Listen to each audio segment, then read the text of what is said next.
Hacking refers to the practice of gaining unauthorized access to computer systems, networks, or digital devices, typically with the intent of exploiting vulnerabilities for personal, financial, or political gain.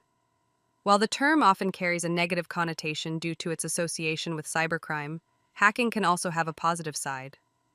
Ethical hackers, or white hat hackers, use their skills to identify weaknesses in systems, helping organizations strengthen their cybersecurity defenses before malicious actors can exploit them. On the other hand, black hat hackers engage in illegal activities such as data theft, identity fraud, or spreading malware, causing harm to individuals and businesses. Hacking can take many forms, from exploiting software bugs to sophisticated social engineering attacks, and it poses significant threats in our increasingly digital world. With cyber threats becoming more advanced and pervasive, understanding hacking and its various forms is crucial for both individuals and organizations to protect their data and privacy.